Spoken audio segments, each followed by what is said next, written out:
Take a breath. Settle in. This one runs cold and deep. The riverbank sits low and quiet, a strip of mud and stones where the water bends east. It is late September when the body surfaces, not floating, stuck, half in, half out. The current had worked it into the bank like driftwood, pressing it against a tangle of roots and sediment. A jogger spots it just after dawn. She calls it in. Within the hour, the tape goes up and the photographs begin. The victim is male, mid-30s, partially decomposed, clothing intact but degraded, no wallet, no phone, no identification on the body. The mud has done its work. What remains is enough for a coroner, enough for a case number, but not enough for a name. Not yet. They pull him out carefully. The ME estimates he has been in the water between 10 and 14 days. The cause of death is not immediately clear. There is blunt force trauma to the back of the skull. But whether that came before or after he entered the water is a question that will take time. What is clear is this: he did not walk into that river on his own. The case lands on my desk 3 weeks later. I am not law enforcement. I am a researcher. I work cold files for a documentary collective. We take cases that have stalled, cases where the public record has gone quiet, and we try to find the edges that were missed. This one comes to me because the victim was finally identified, and the identification opened a door no one expected. His name was Colin Marsh. He worked in logistics for a freight company based 2 counties over. He lived alone in a rental house near the rail yard.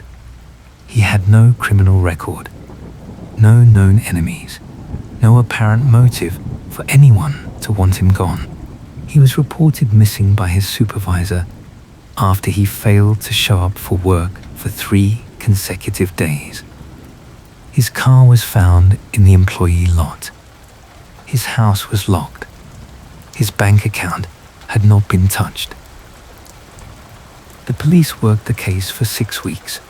They interviewed co-workers, checked his phone records, ran his financials. Nothing pointed anywhere. The file went cold. Then the body turned up, and the case reopened. But it reopened quietly. No press, no public appeal, just a case number and a new round of questions. I reach out to the lead detective. His name is Harmon. He is polite but cautious. He agrees to meet me at a diner just outside the county line.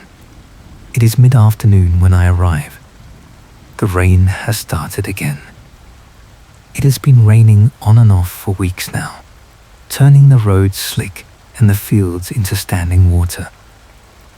Harmon is older than I expected.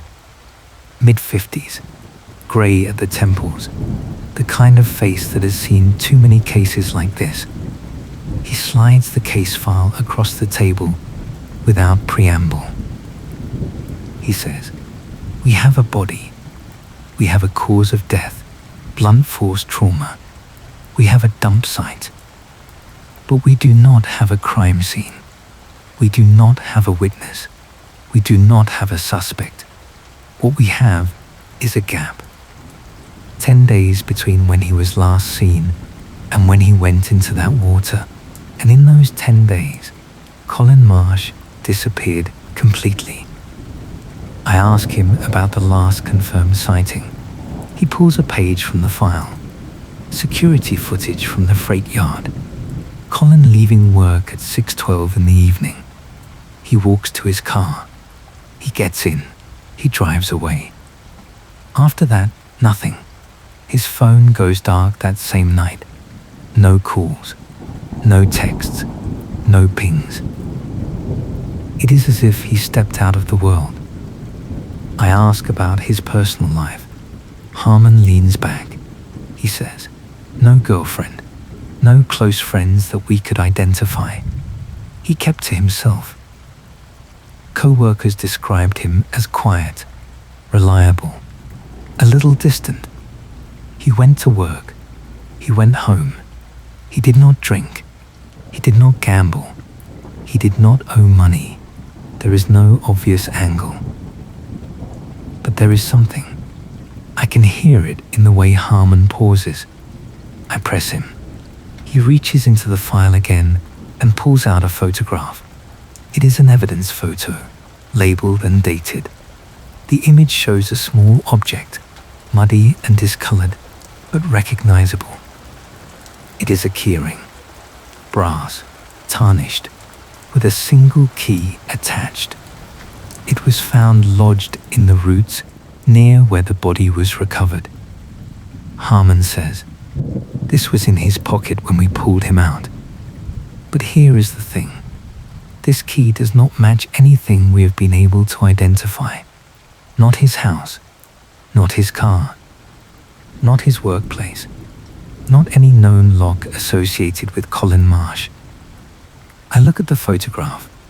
The key is small, old-fashioned, the kind used for padlocks or storage units or filing cabinets. There is a faint stamp on the head, but the mud has obscured most of it. I ask if they ran it through any databases. Harmon nods. He says, "We tried. No hits.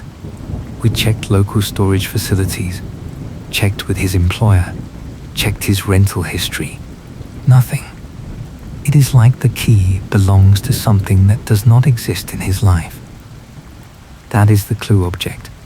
That is the thread. A key to a lock no one can find. I leave the diner with copies of the file and a sense that this case is not as cold as it seems. There is heat here, buried under the surface. Someone knows what that key opens.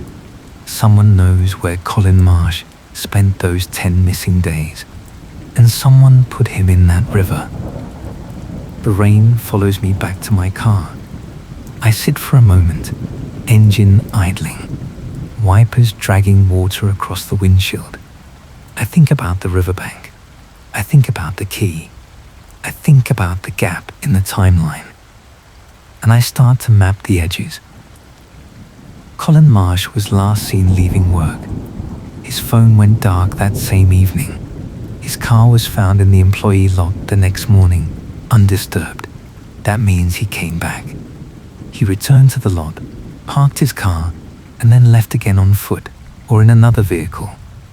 No one saw him. No cameras caught him. He vanished from a place he should have been safe. I start with the freight yard. It sits on the edge of town, a sprawl of warehouses and loading docks and parked trailers. The security is minimal. A few cameras at the main gate, a few more in the office. The rest is blind. I walk the perimeter in the fading light. The ground is gravel and mud. There are no clear sightlines. Someone could come and go without being noticed if they knew the gaps. I speak to the yard supervisor, a man named Keller. He is cooperative but stiff. He says Colin was a good employee, showed up on time, did his work, never caused trouble. I ask if Colin ever mentioned any problems, any conflicts. Keller shakes his head. He says if he had issues, he kept them to himself. I ask about the night Colin disappeared. Keller checks the logs. He says, Colin clocked out at 6:10. I saw him walk to his car. I did not see him again. I press him. I ask if there was anyone else in the yard that night. Keller hesitates. Then he says, there was a delivery crew. They were loading a shipment for an early morning run. They would have been here until 8 or 9. I ask for names. Keller gives them to me. 3 men. I write them down. One of the names stands out. Travis Linden. I ask why. Keller shifts his weight. He says, Travis and Colin had a disagreement a few weeks before Colin disappeared. Nothing serious, just a scheduling mix-up. But Travis has a temper. It was noted. That is the first thread. A co-worker with a temper. A scheduling conflict. A night when both men were in the same place. I tracked down Travis Linden 2 days later. He works the loading docks, heavy lifting, long shifts.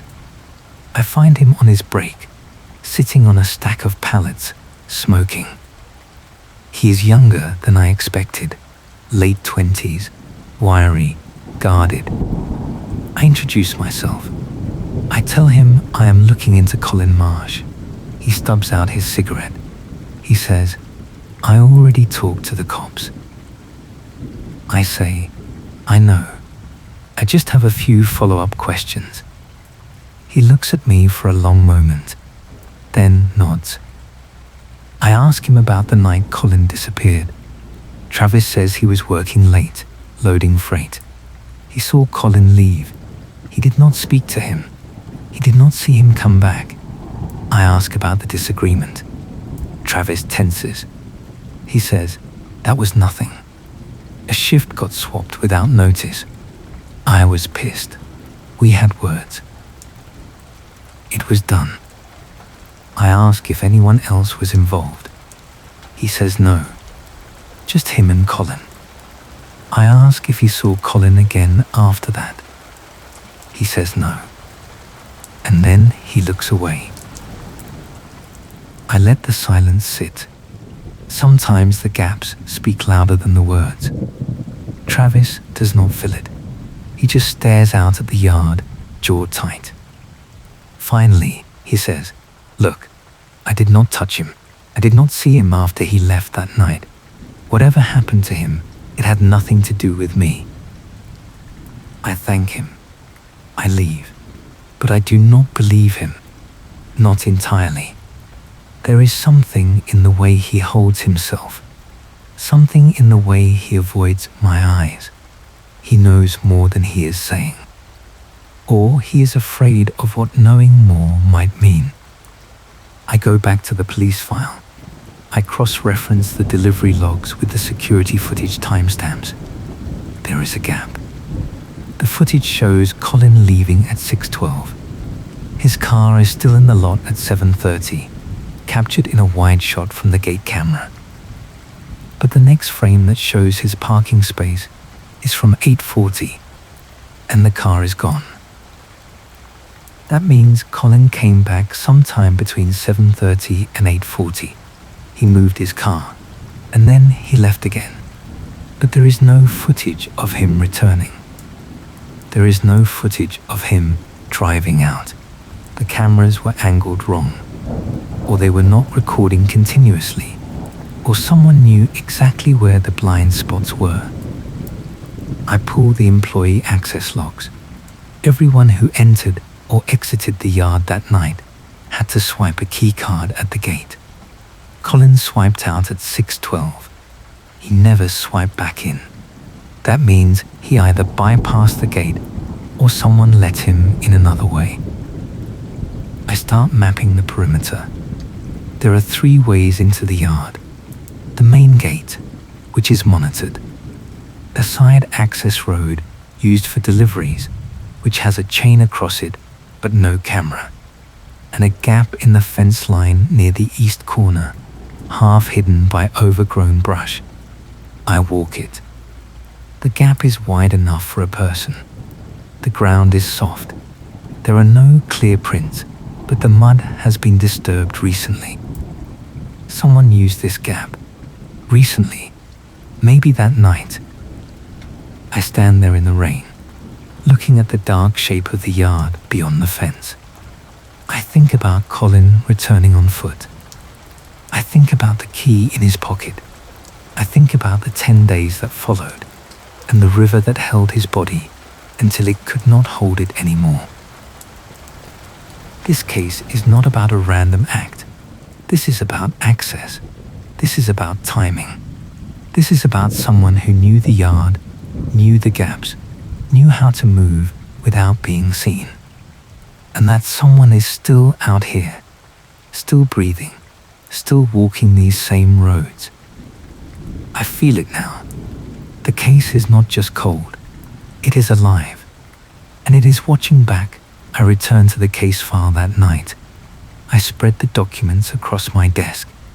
Autopsy report, toxicology screen, witness statements, photographs of the riverbank, the key. I read through everything again, slower this time, looking for what was missed. The toxicology comes back clean. No alcohol, no drugs, no sedatives. Colin Marsh was conscious when he went into that water, or he was dead already from the blow to his head. The ME could not determine which came first with certainty. The degradation from the water made precise sequencing impossible. But there was no water in his lungs. That detail sits heavy. It means he was likely dead before submersion. The river was not the murder weapon. The river was the disposal site. I look at the map. The body was found 11 miles downstream from the freight yard. The current in that section runs steady but not fast. The ME estimated 10 to 14 days in the water. If Colin entered the river the night he disappeared, the location fits. But where did he enter? There are dozens of access points along that stretch. Bridges, boat ramps, unmarked trails down to the bank. Finding the exact entry point would require a search that was never fully conducted. I make a note. I will need to walk that river. The next morning, I drive to Colin's rental house. It sits on a quiet street near the rail yard, a small single story with peeling paint and a chain link fence around the yard. The landlord meets me there. His name is Bowen. He is irritated by the inconvenience, but agrees to let me inside. The house is exactly as the police left it. Furniture in place, dishes in the sink, mail stacked on the counter. It feels suspended, like Colin might walk back in at any moment. Bowen stands in the doorway, arms crossed. He says the police went through everything, found nothing. I ask if I can look anyway.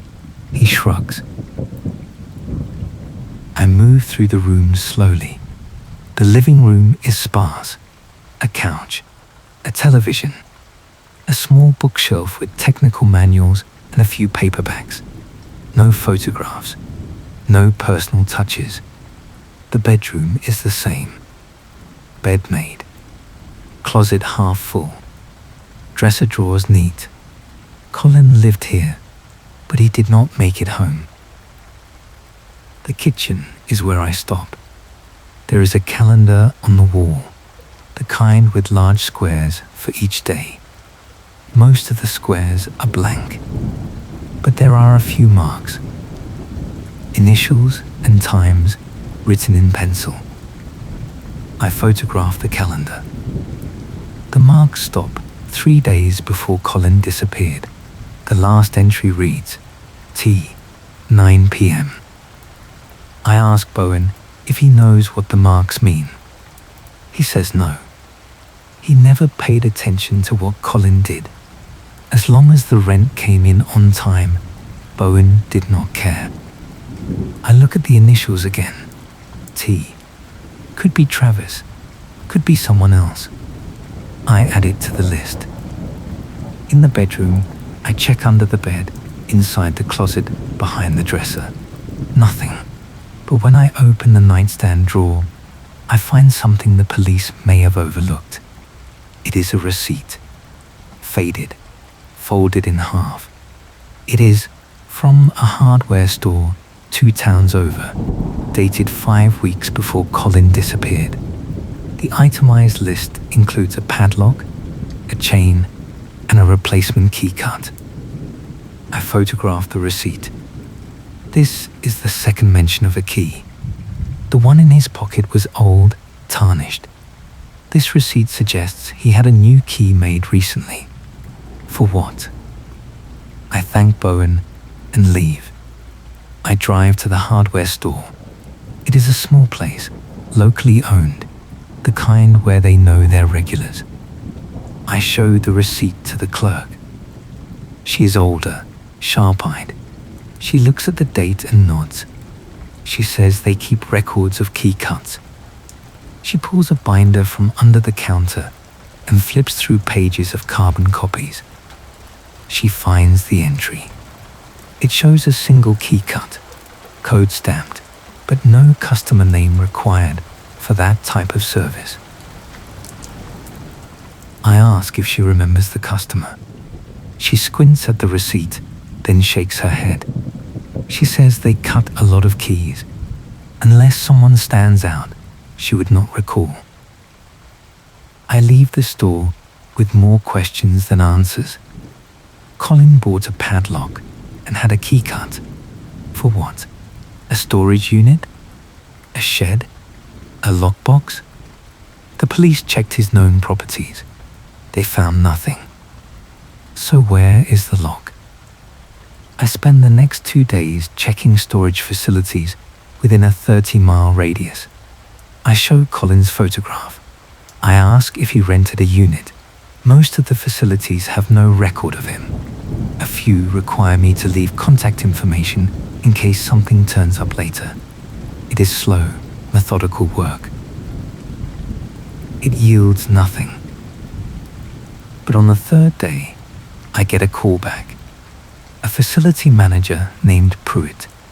He says they do not have Colin Marsh in their system, but when he saw the photograph, something clicked. He remembers a man matching Colin's description who inquired about a unit but never completed the rental paperwork. Pruitt says the man seemed nervous, asked about privacy policies, about whether the facility keeps visitor logs. When Pruitt explained the standard security measures, the man thanked him and left. Pruitt never saw him again.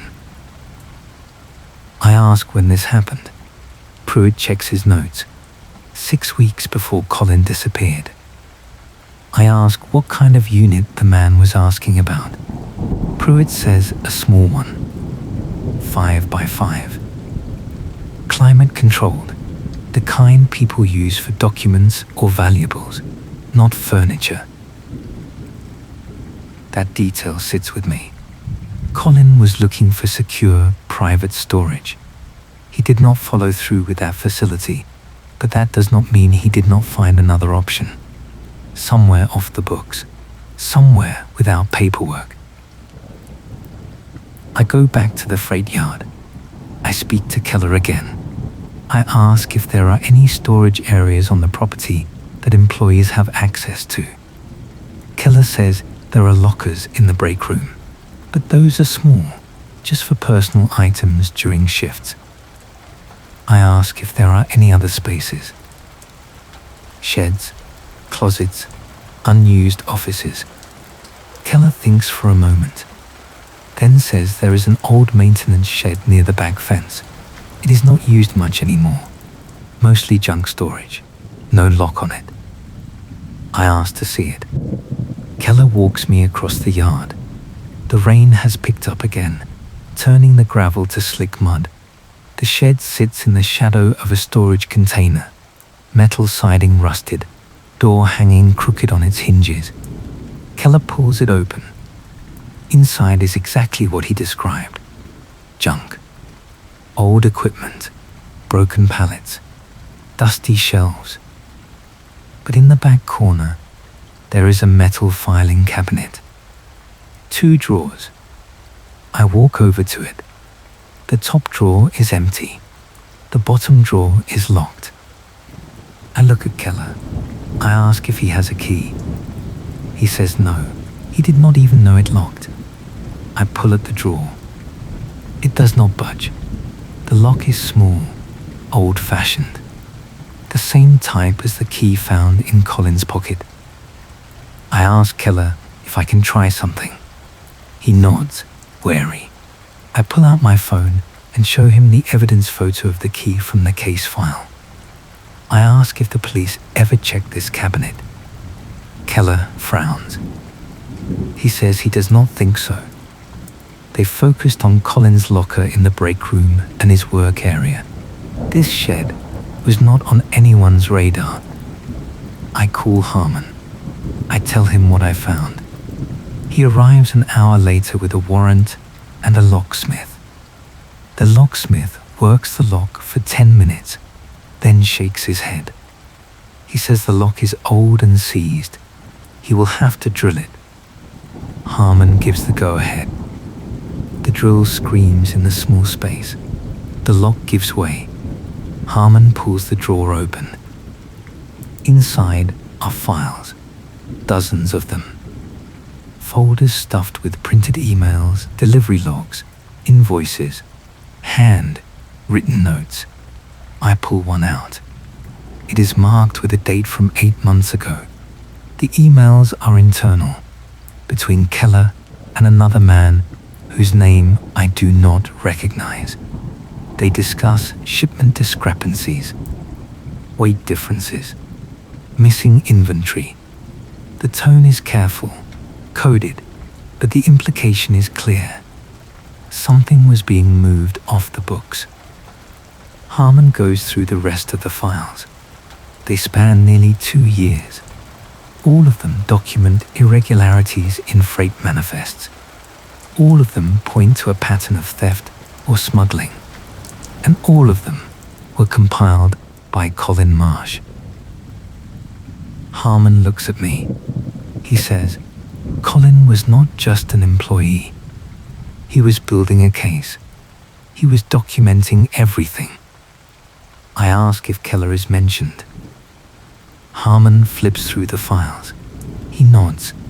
Keller is all over these. But there are other names too. Travis Linden, a driver named Ortiz, and someone listed only as M. I ask who M is. Harmon says he does not know yet, but we are going to find out. We leave the shed and walk back to the main office. Keller is waiting outside, leaning against the building, smoking.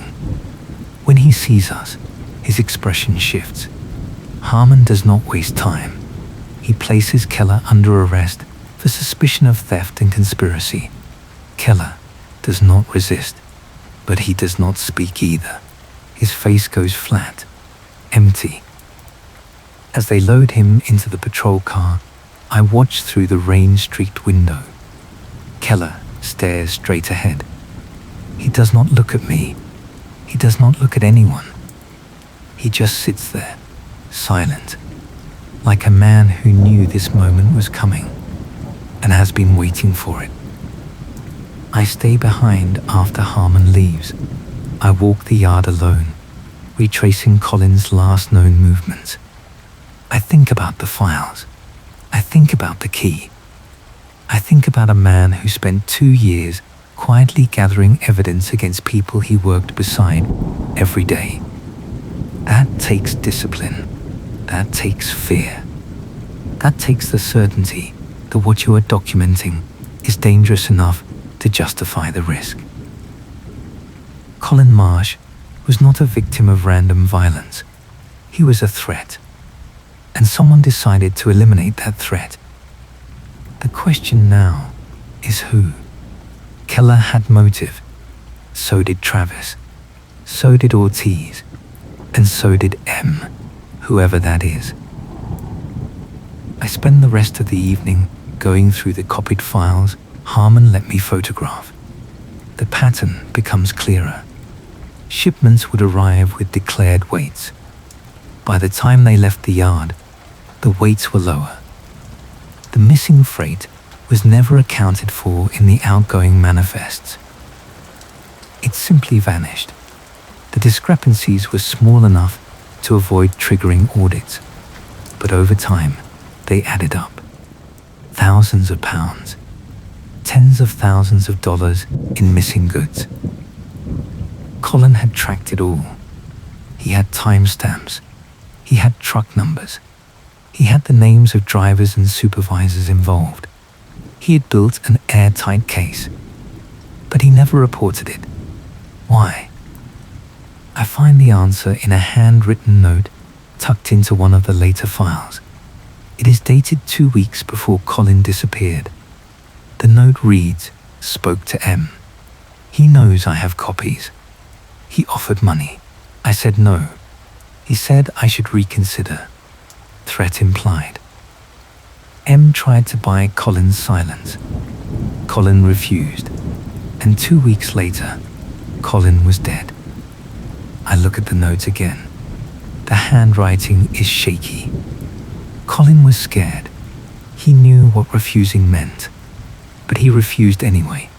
That makes him either brave or foolish. Maybe both. I need to identify M. I go back through the files, looking for any full name that starts with M. There are a few. Michael Ortiz, the driver. But Ortiz is already listed separately.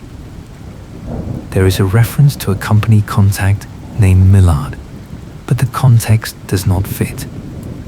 And then I find it, buried in an email chain from 10 months ago. A message from Keller to someone whose email signature reads, Martin Voss, Regional Operations Manager. I search the name, Martin Voss. He does not work for the freight company anymore. He left 4 months ago, citing personal reasons. No forwarding information in the company directory. I run his name through public records.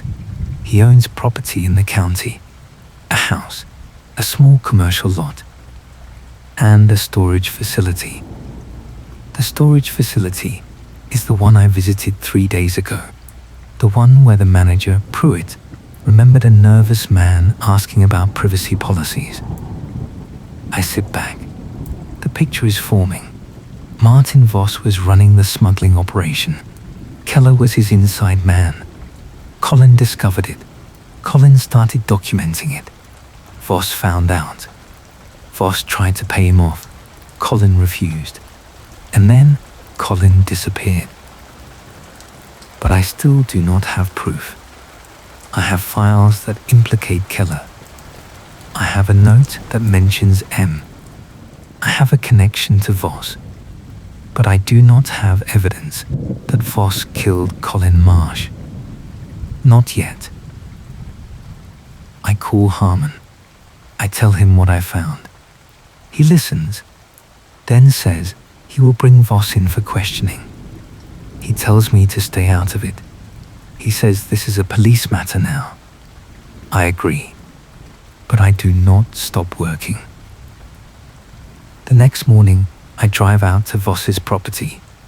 The house is set back from the road, surrounded by trees. There are no cars in the driveway, no lights on inside. I do not approach.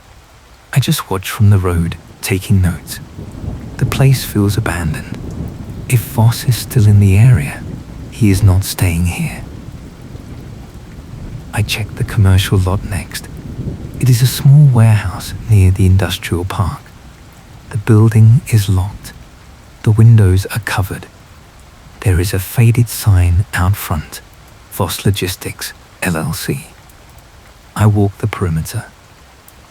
In the back, there is a loading dock. The bay door is pulled down, but there is a regular door beside it. I try the handle. Locked. I should leave. I should wait for Harmon to get a warrant. But something pulls me back. I look around. The lot is empty. No cameras visible. I make a decision I will probably regret. I force the door. It takes 30 seconds. The frame splinters. I step inside. The warehouse is dark. I use my phone light to navigate. The space is mostly empty. A few stacks of crates. A forklift parked in the corner.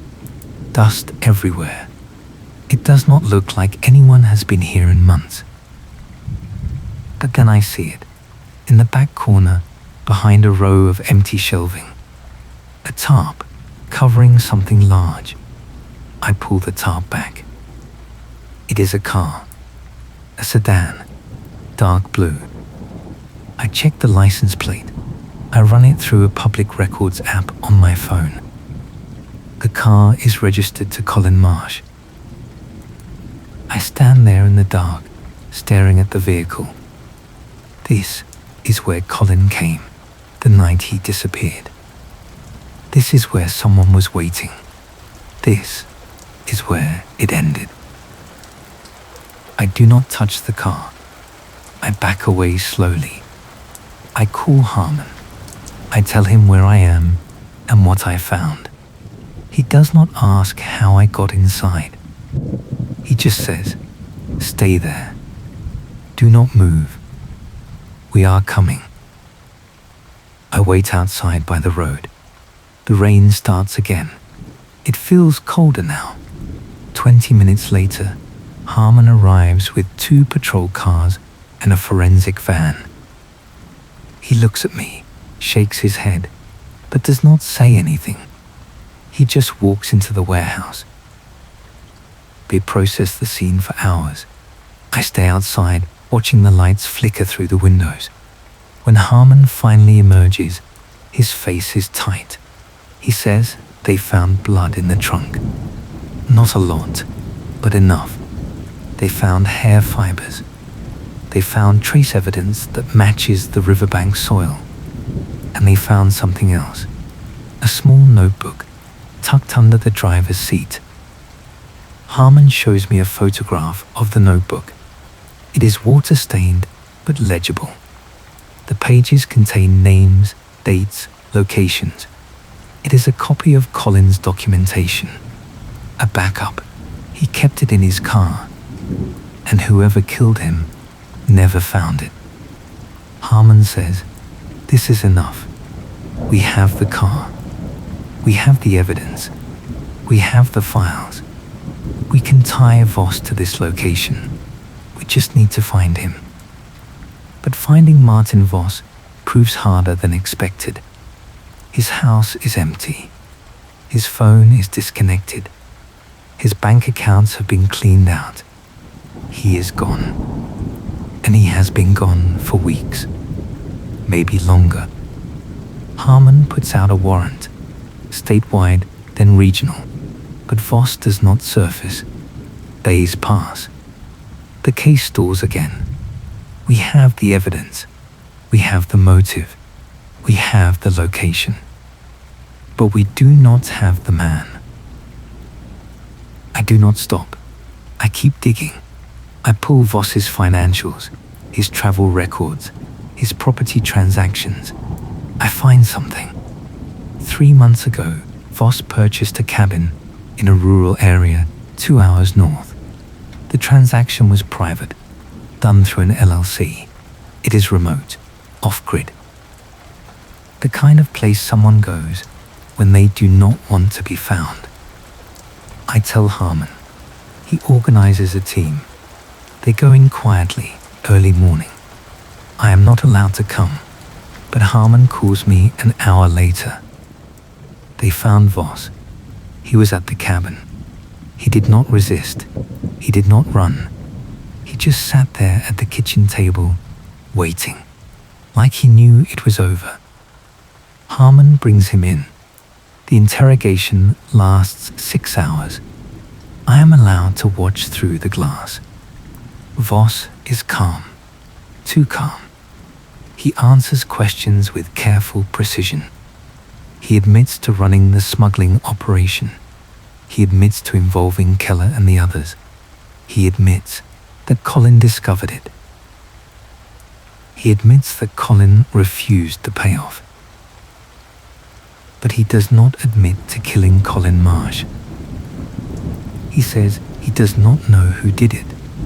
He says Colin was alive the last time he saw him. He says someone else must have taken it further. He is lying.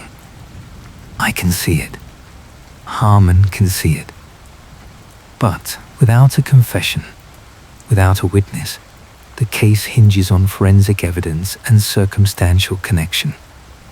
The forensic team works the car. They find Voss's fingerprints on the steering wheel, on the door handle, on the trunk latch.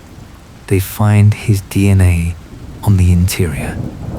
The evidence is damning, but Voss's lawyer argues that Voss had legitimate access to the warehouse, that the car could have been moved there by someone else, that the evidence is not conclusive. The case goes to trial 4 months later. I attend every day. I watch Voss sit at the defense table, expression neutral, as the prosecution lays out the timeline, the files, the threats, the car, the blood, the river. The jury deliberates for 2 days. When they return, the verdict is guilty.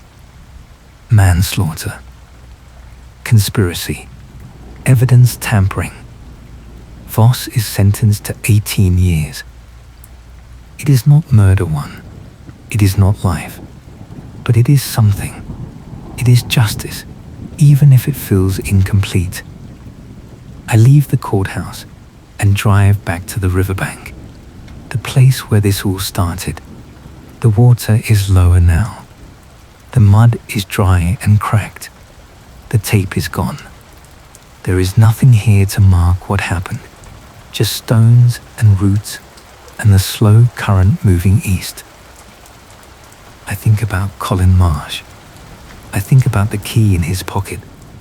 I think about the files he compiled in secret, knowing the risk, doing it anyway because it was right. I think about the 10 days between his last known sighting and the moment his body surfaced. Those days are still a gap.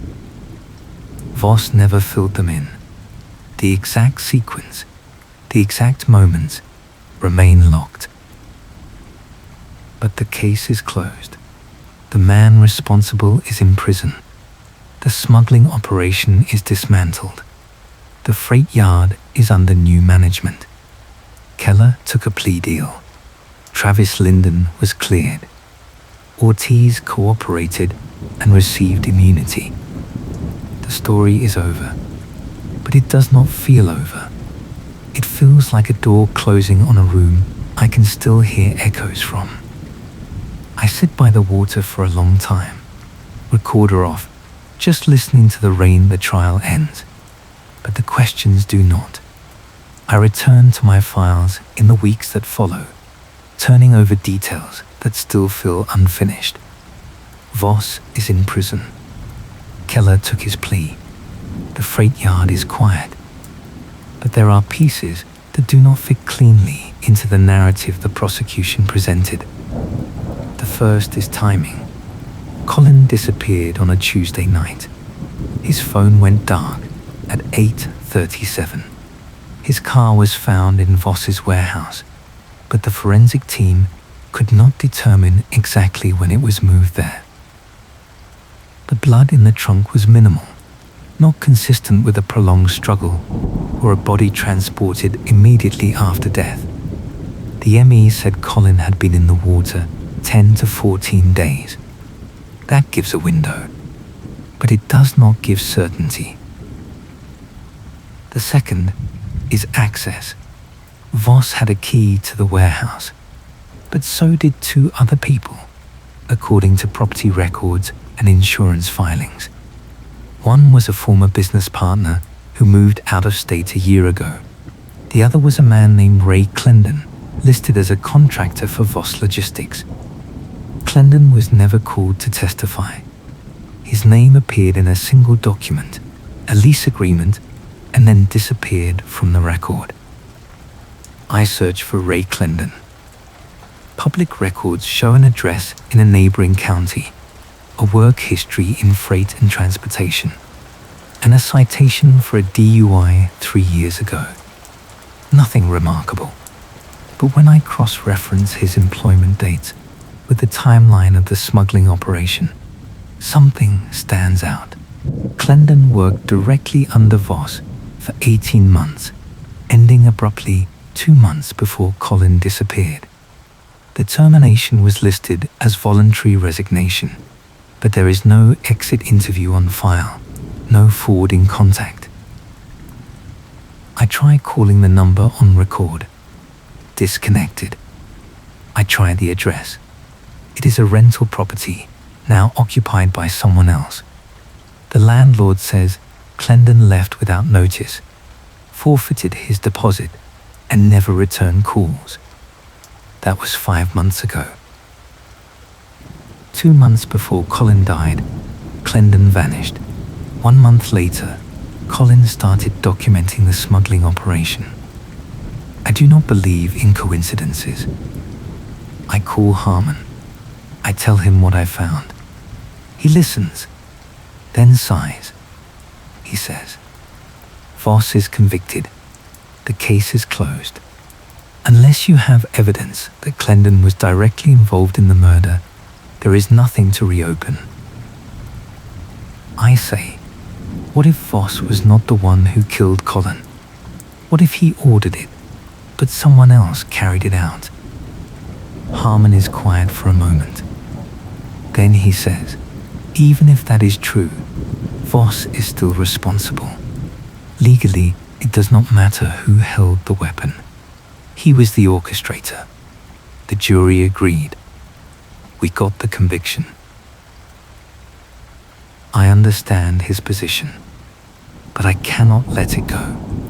Because if Clendon was involved, if he was the one who put Colin in that river, then he is still out there, and he knows I am looking. I decide to find Ray Clendon myself. I start with his last known associations. I pull records from the freight company, cross-reference dispatch logs, and identify routes Clendon worked during his tenure. Most were standard commercial hauls, but there are 3 that stand out. Long-distance runs to a rural distribution hub near the state line, all scheduled on weekends, all signed off by Voss personally. No other driver was assigned those routes, just Clendon. I drive out to the distribution hub. It is a small operation, barely more than a warehouse, with a loading dock and a gravel lot. The building is still active, but the company name has changed. I speak to the current manager, a woman named Halstead. I show her a photo of Clendon. She does not recognize him. I ask about deliveries from Voss Logistics. She checks old manifests. She finds records from 2 years ago, but nothing recent. She says the company that used the hub before hers went out of business. No forwarding information. I ask if she knows where the previous owner is. She gives me a name, Ron Tasker. I search for him. He runs a small auto repair shop now, 20 miles south. I drive out that afternoon. Tasker is in his 60s, oil-stained hands, guarded eyes. I tell him I am researching freight irregularities tied to Voss Logistics. He stiffens. He says he does not want any trouble. I assure him I am not law enforcement. I just need information. He leans against a workbench and crosses his arms. He says, Voss ran shipments through my hub for about a year. I did not ask questions. He paid on time. But there were things I noticed. Weights that did not match. Trucks that came in full and left half empty. But the manifests said otherwise. I kept my head down. When the contract ended, I was relieved. I ask if he remembers Ray Clendon. Tasker nods slowly. He says, Ray was the regular driver. Quiet guy. Did his job. But he was tense, always looking over his shoulder. One time I asked him if everything was all right. He just said, do not get involved. That was it. I ask if Tasker knows where Clendon went. He shakes his head. He says, after Voss stopped using my hub, I never saw Ray again. But I heard something, a rumor. One of the other drivers said Ray got into trouble with Voss. Money or loyalty, I do not know. But whatever it was bad enough that Ray disappeared. I press him. I ask if he knows any details. Tasker looks uncomfortable. He says, look, I do not know anything for sure, but there was talk that Ray took something that did not belong to him. Product, cash, I do not know. Voss was furious. That is all I heard. I thank him and leave. The picture is sharpening. Clendon was Voss's driver. He was involved in the smuggling. Something went wrong. Clendon either stole from Voss or threatened to expose the operation. Voss cut him loose. Then Colin started gathering evidence. Voss panicked. And maybe, just maybe, Voss reached out to the one person who had as much to lose as he did. Ray Clendon. I need to find him. I go through every database I have access to. Credit reports, utility records, vehicle registrations. Clendon has not used his real name for anything in 5 months. But I find a lead. A traffic camera caught a vehicle matching Clendon's registered truck at a rest stop 3 counties over, 6 weeks ago. It is not much, but it is a direction. I drive out to the rest stop. It sits on a lonely stretch of highway, surrounded by fields. There is a gas station, a diner, and a small motel. I show Clendon's photo around. The gas station attendant does not recognize him. The diner waitress does not either. But the motel clerk pauses. She says, maybe. I see a lot of faces. But there was a guy a while back.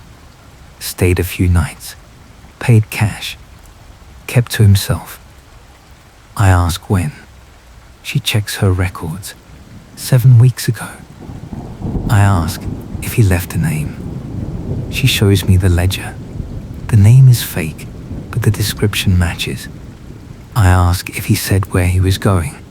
She shakes her head. I walk the motel lot. It is small, 10 units, most of them empty. I try to imagine Clendon here, hiding, waiting. For what?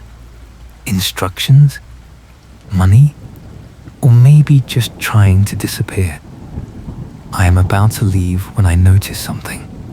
Behind the motel, there is a dumpster enclosure. The gate is open. I walk over. Inside, there are bags of trash, some split open, scattered by wind or animals. I almost turn away, but something catches my eye. A torn piece of paper, half buried under wet cardboard. I pull it out. It is a receipt. Faded, but readable. A purchase from a hardware store. The same chain where Colin bought his padlock. The date is 6 weeks ago. The items: rope, a tarp, and duct tape. I photograph it. I bag it carefully in a plastic sleeve I keep in my car. This is not proof of anything, but it is a thread, and threads lead somewhere. I go back to the clerk. I ask if the man left anything behind in his room. She says no. Housekeeping cleaned it. But she pauses, then says, wait, there was something. Not in the room, but in the parking lot. One of the other guests found a phone, smashed, like someone threw it against the pavement. We kept it in the lost and found for a few weeks, but nobody claimed it. We threw it out last week. I ask where. She points to the dumpster enclosure. I return to the trash. I dig through the bags, careful and methodical. After 20 minutes, I find it. A phone, screen shattered, casing cracked, but the SIM card might still be intact. I take it to a tech specialist I know, a freelancer who works on the edge of legal. He extracts the data. Most of it is corrupted, but he recovers a few text messages. They are fragments, but enough. One message reads, "You said it was handled." Another, "He is asking questions. You need to fix this." A third, "Meet at the old site. Midnight. Do not bring anyone." The messages are from an unknown number. The timestamps are from the week before Colin disappeared. I ask the tech if he can trace the unknown number. He says he can try, but it will take time. Burner phones are hard to track. I leave the phone with him and drive back home. I feel it now, the weight pressing in. This is not just a closed case with loose ends. This is an active threat. If Clendon is still out there, if he was the one who killed Colin, then he knows someone is digging, and he will do what he did before. I start taking precautions. I check my mirrors more often. I vary my routes. I do not stay in the same place 2 nights in a row. It feels paranoid, but paranoia keeps you breathing. 3 days later, the tech calls. He has a trace. The unknown number pinged off a cell tower in a rural area near the state line. The location is approximate, but it narrows the search. I drive out there the next morning. The area is sparse. A few scattered houses, a closed-down gas station, a stretch of woods. I follow the coordinates to a dirt road that leads into the trees. There is a gate across the road, chained and locked. A sign reads, "Private property. No trespassing." I park and walk the perimeter. The fence is old, rusted, but intact. I find a gap where the wire has been cut and bent back. Fresh. Someone has been using this access recently. I slip through. I follow a trail that winds through the trees. The ground is soft, muddy from recent rain. I see tire tracks, boot prints. I follow them. After a quarter mile, the trees open into a clearing. There is a structure in the center, an old hunting cabin. The windows are boarded, the door is closed, but there is a truck parked beside it. I recognize the make and model. It matches Clendon's registration. I stop. I should call Harmon. I should wait for backup. But I know if I leave, Clendon might disappear again. I move closer, slow and quiet. The cabin is silent. I circle around to the side. There is a window with a loose board. I peer through the gap. Inside, the space is dim. I see a cot, a table, a lantern, and on the table, a pistol. I pull back. My heart is pounding. I take out my phone. No signal. I am too far out. I move back toward the trail, trying to get elevation. I climb a small rise, check again. 1 bar. I dial Harmon. Before the call connects, I hear a sound behind me. A footstep. I turn. Ray Clendon is standing 10 feet away. He is holding a tire iron. He says, "You should not have come here." I do not move. I say, "I just want to talk." He laughs, bitter and sharp. He says, "Talk. Right. That is what the last guy said too." I realize what he means. Colin. Colin came here. Colin tried to talk. I say, did Voss send you after him? Clendon does not answer. He just stands there, weight shifting, eyes locked on me. Then he says, Voss did not send me. Voss panicked. He called me. He said Colin had files. He said Colin was going to ruin everything. He asked me to handle it. He said it would be quick. Just scare him. Get the files. Make sure he stayed quiet. I say, but it was not quick. Clendon's jaw tightens. He says, Colin would not listen. He fought. It got out of hand. I did not mean to kill him, but once it happened, I had no choice. I had to get rid of him. So I put him in the trunk. I drove him to the river. I weighted him down. I thought he would stay under. I say, but he did not. Clendon shakes his head. He says, the current pulled him free. When I heard they found the body, I knew it was over. I ran. I have been running ever since. And now, you are here. I say, Voss is in prison. You do not have to run anymore. You can turn yourself in. You can tell them what happened. Clendon laughs again, hollow. He says, you think that matters?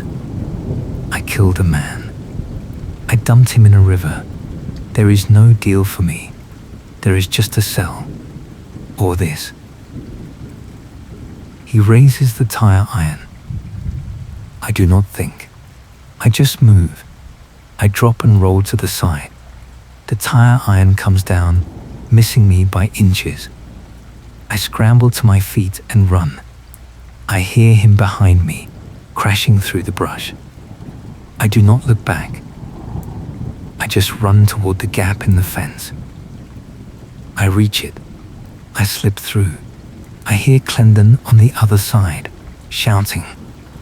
I keep running. I reach my car. I fumble with the keys. I get inside. I lock the doors. I start the engine. I see Clendon emerge from the trees, running toward me. I throw the car into reverse, hit the gas, spin out onto the main road. I drive until I find signal. I pull over. My hands are shaking. I call Harmon. I tell him everything. He says, stay where you are. We are coming. They find Clendon an hour later. He is still at the cabin. He does not resist. He just sits on the steps, tire iron on the ground beside him, and waits. Harmon calls me that night. He says Clendon confessed. Full confession. He admitted to killing Colin. He admitted to disposing of the body. He gave details that matched the forensic evidence. He said Voss ordered it, but Voss never told him to kill. Voss just said to handle it. Clendon interpreted that his own way. Harmon says Clendon will be charged with murder. Voss will face additional charges as an accessory. The case is fully closed now. No more gaps. No more questions. I say, what about the key? Harmon pauses. He says, what? I say, the key in Colin's pocket. The one that did not match anything. Did Clendon explain it? Harmon says, Clendon said Colin had it when they met. Colin was holding it. He said it was his insurance, but he would not say what it opened. Clendon never found out. After Colin died, Clendon searched him, but he did not understand what the key was for. He left it. I sit with that. Colin had a key. Colin called it insurance, but he died before he could use it. The key stayed with him, locked in his pocket, a mystery even to the man who killed him. I ask Harmon if they will try to trace it. He says they will try, but without Colin to tell them what it was for, it may stay unsolved. Some questions do not get answers. I hang up. I sit in my apartment, staring at the case file spread across my desk. The key is still there, photographed, catalogued, sitting in an evidence locker somewhere. A small brass object that held the last piece of Colin Marsh's plan. A plan that died with him. I think about the filing cabinet in the shed.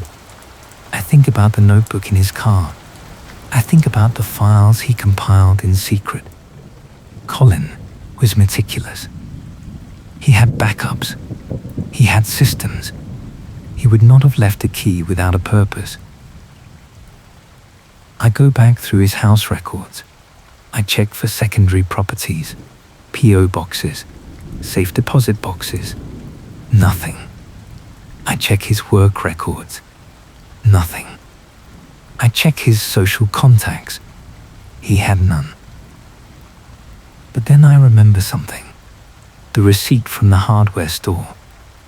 Colin bought a padlock. But the police never found a padlock in his possession. They found the key, but not the lock. What if the lock is not in his possession? What if it is somewhere else? Somewhere he could access, but did not own? I think about the freight yard. I think about the shed. I think about the places Colin spent his days. And then I remember something Keller said during his plea hearing. He said, Colin used to take breaks alone. He would walk the perimeter of the yard. He said it was strange because there was nothing out there, just fence and brush. I drive back to the freight yard. It is late. The place is closed. I park outside the fence and walk the perimeter on foot, flashlight in hand. I am looking for something small, something hidden. I walk for 20 minutes, scanning the ground, the fence line, the brush, and then I see it. A small metal box, half buried under leaves and dirt, tucked against a fence post. I dig it out. It is a lockbox. Old, rusted, but intact, and it has a padlock on it. I pull out my phone. I compare the lock to the photos of the key from the evidence file. The design matches. I call Harmon. I tell him what I found. He says, do not open it. Wait for us. But I do not wait. I use a rock to break the lock. It takes 3 hits. The lock snaps. I open the box. Inside is a USB drive. I take it home. I plug it into my laptop. The drive is password protected. I try a few combinations. Colin's birth date, his employee number. Nothing works. Then I try the date he disappeared. The drive unlocks. Inside are files, hundreds of them. Documents, photos, audio recordings. It is everything Colin had compiled, but more. There are financial records showing Voss's offshore accounts. There are emails between Voss and buyers. There are shipping manifests with real destinations. There are names of people I have never seen before. People higher up the chain. This is not just evidence of a smuggling operation. This is evidence of a network. A network that extended beyond Voss, beyond the freight yard, into places Colin could not have anticipated. I copy everything. I send it to Harmon. I send it to a journalist I trust. I send it to 3 different secure servers. And then I sit back and wait. The fallout takes months. Federal charges, multi-state investigations, arrests in 4 states. Voss's sentence is extended. Clendon is charged with first-degree murder. Others are brought in, names I never heard during the trial. The smuggling network collapses.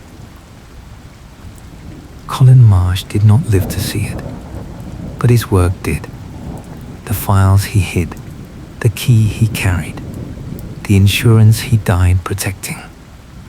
It all mattered. I visit the riverbank one last time. The water is still. The mud is dry. There is no marker, no memorial, just the quiet current and the stones. I leave a copy of Colin's case file on the bank, weighted down with a rock. Someone will find it, or the river will take it. Either way, the story is told. I turn and walk back to my car. The rain starts again, light and steady. I drive away, wipers moving in rhythm, the freight yard fading in the mirror. The case is closed. The truth is out. And I am still here, walking the dark hallways, recorder running, looking for the next door that does not quite close. The weeks following the federal arrests are a blur of depositions, follow-up interviews, and media requests I mostly decline. The case has grown beyond Colin Marsh. It has become something larger, something institutional. The freight company is under investigation. The regional distribution network is being audited. Names I have never heard are appearing in indictments. Colin's files have opened a door that leads to rooms I was never meant to see. But I keep coming back to the small details, the ones that do not make headlines, the ones that still feel unresolved in ways the legal system cannot address.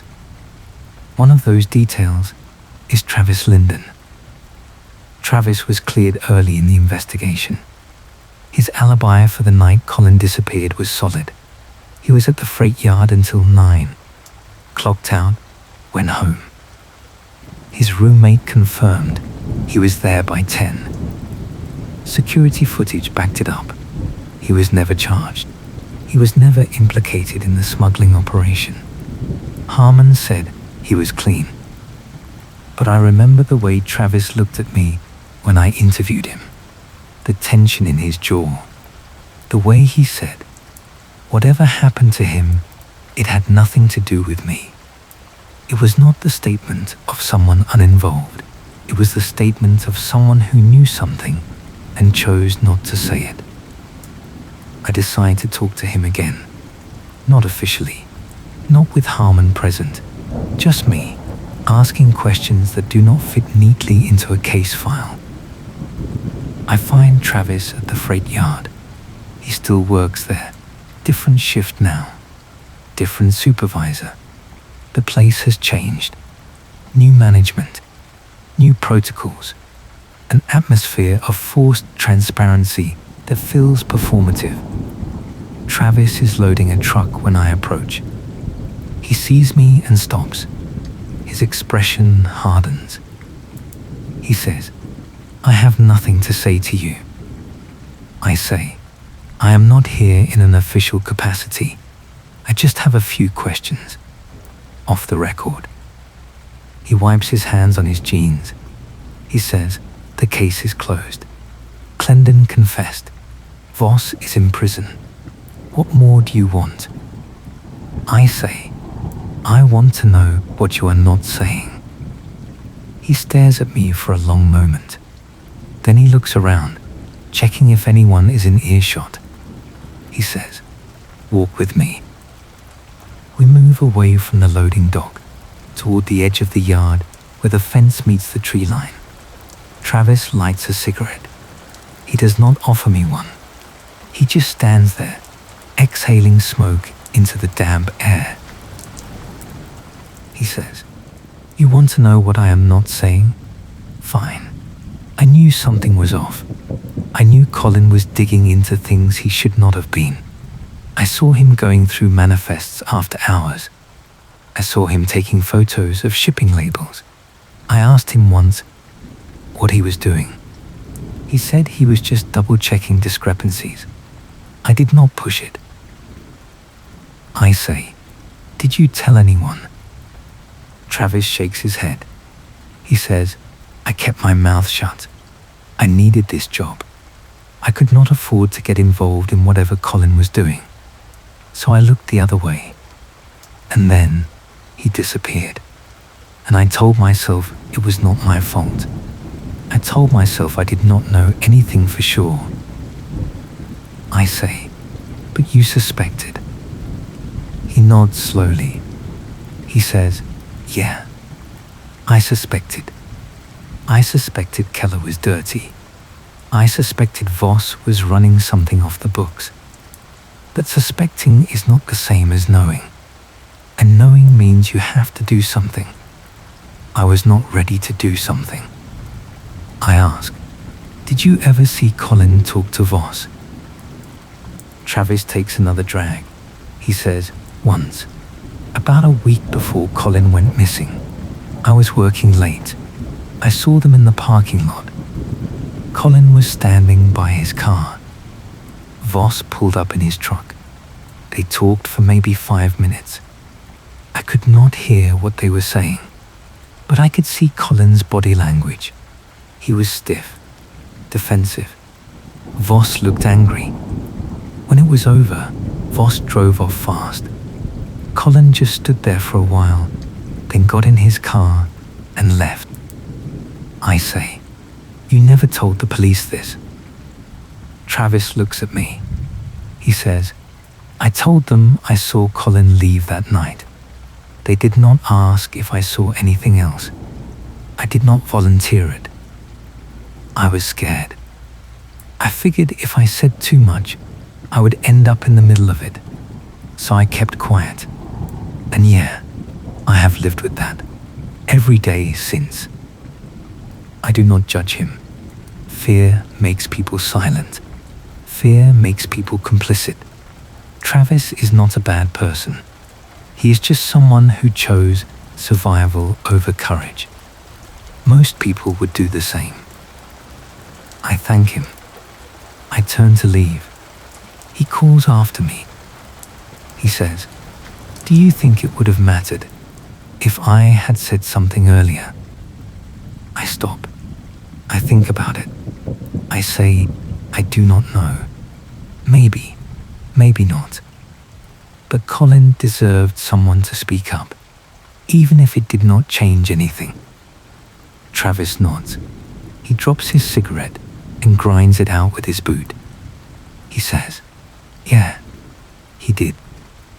I leave the yard and drive back into town. I think about the week before Colin disappeared. The conversation in the parking lot. Voss confronting him. Colin standing his ground.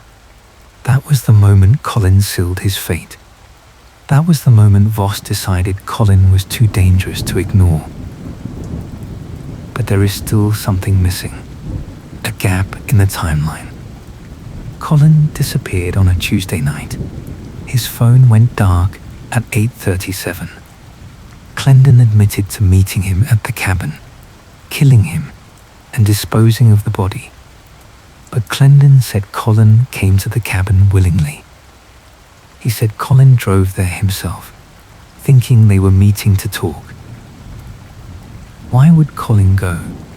Why would he meet Clendon at a remote cabin, alone, without telling anyone? I go back through the recovered text messages from Clendon's phone. The fragments the tech pulled. One of them stands out now in a new light. Meet at the old site. Midnight. Do not bring anyone. The old site. I assumed it meant the cabin. But what if it did not? What if there was another location? A place Colin and Clendon both knew, and the cabin was just where Clendon took him afterward. I pull up a map. I mark the freight yard, Voss's warehouse, the riverbank where the body was found, and the cabin where Clendon was hiding. I draw lines between them, looking for a pattern. And then I see it. There is a point roughly equidistant from all 4 locations.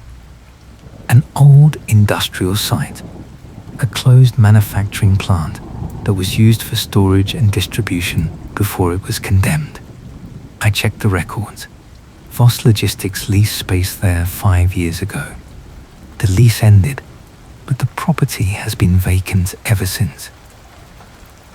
I drive out there. It is late afternoon. The light is already fading. The site sits at the end of a cracked access road, surrounded by chain-link fence topped with barbed wire. The main building is concrete and steel, windows broken, graffiti on the walls. There are no trespassing signs posted every 20 feet. I find a section of fence where the links have been cut. I slip through. I approach the building. The main entrance is chained, but there is a side door hanging off its hinges. I go inside. The interior is gutted. Empty rooms, rusted machinery, puddles of stagnant water. I move through the space, flashlight cutting through the gloom. I am looking for anything that might tie this place to Colin. A sign that he was here. A reason he would have come. In the back corner, I find an office. The door is ajar. Inside, there is a desk, a filing cabinet with the drawers pulled out, and trash scattered across the floor. But on the wall, there is something that makes me stop. A calendar, old, yellowed, still hanging. The year is 2 years ago, but someone has circled a date in red marker. The date is 3 days before Colin disappeared. I photograph it. I search the rest of the office. In the filing cabinet, wedged behind a drawer that does not close fully, I find a scrap of paper. It is a handwritten note, barely legible, but I can make out a few words. Midnight, bring files, alone. This is it. This is where Colin was supposed to meet someone. Not Clendon. Someone else. Someone who told him to bring the files. Someone who promised something in exchange. Information? Protection? A deal? I call Harmon. I tell him where I am and what I found. He says, "Do not touch anything. We are sending a team." I wait outside. The forensic team arrives an hour later. They process the office, bag the note, take samples. Harmon pulls me aside. He says, if Colin was here, if this was the meeting location, then Clendon was not the only one involved. Someone set this up. Someone lured Colin here. I say, Voss? Harmon shakes his head. He says Voss was already in panic mode by that point. He would not have been stupid enough to meet Colin face to face. He would have sent someone, but not Clendon. Clendon said he was called after Colin disappeared. This meeting happened before. I say, so who?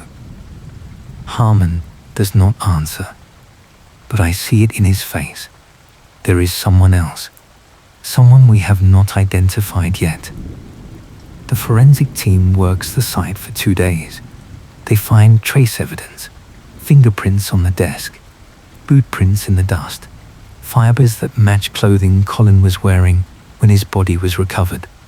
They find evidence that Colin was here. But they also find something else. A second set of prints, unidentified, not in any database.